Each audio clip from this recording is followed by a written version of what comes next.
Selamat datang kembali. Saat ini kita sudah berada di pertemuan ke-8 mengenai belajar CSS untuk pemula. Dan selanjutnya di video ini ya kita akan bahas mengenai properti dari text transform pada CSS. Dan di sini saya sudah siapkan file pertemuan 8 ya .html dan style 8.css. Dan di file pertemuan 8 ini ya ini saya sudah hubungkan dengan file style 8 ya .css menggunakan tag link. Dan file ini sudah juga saya jalankan di aplikasi web browser ya, dalam hal ini Google Chrome.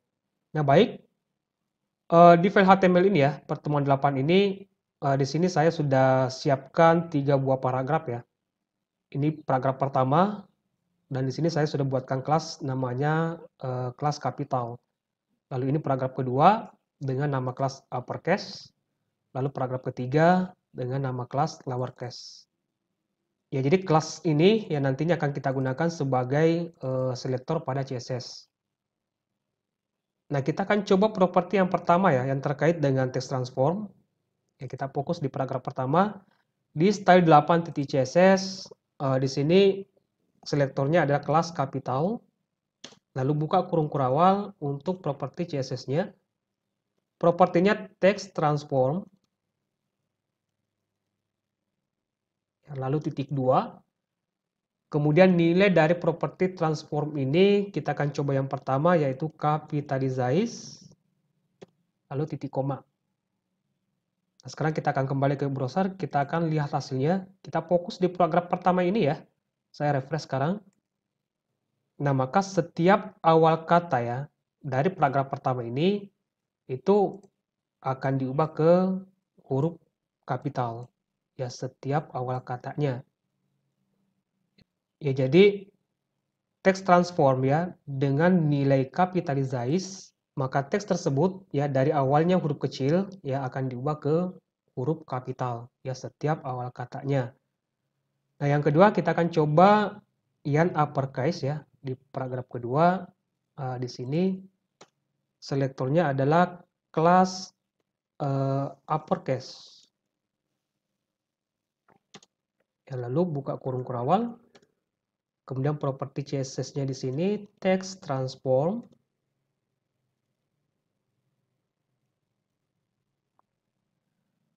Kita akan coba yang namanya uppercase ya. Saya pilih uppercase, lalu titik koma di sini. Nah, sekarang kita akan lihat hasilnya di browser. Kita fokus di paragraf kedua ya, saya refresh. Maka paragraf kedua yang tadi ya dengan nama kelas uppercase itu akan diubah ke huruf kapital.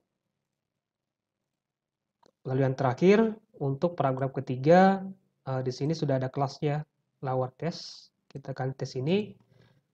Ya, jadi ingat karena selektornya ada kelas ya, kita awali dengan titik, kemudian nama kelasnya lowercase.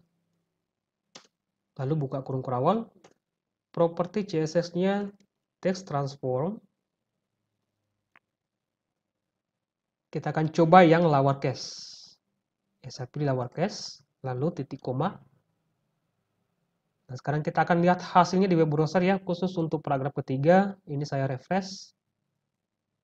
Nah, maka setiap awal katanya ya itu akan diubah ke huruf kecil.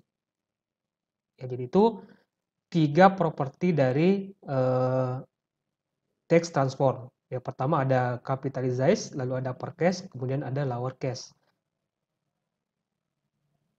Nah, mengenai properti dari text transform ini akan kita bahas kembali ketika kita sudah berinteraksi dengan database. Ya, jadi pada saat user menginput sesuatu ya pada elemen form yang kita buat, meskipun user menginput huruf kecil, ya itu nanti bisa kita atur tampilannya pada saat di browser. Baik, saya rasa cukup untuk video kali ini. Semoga bermanfaat dan sampai jumpa di video berikutnya.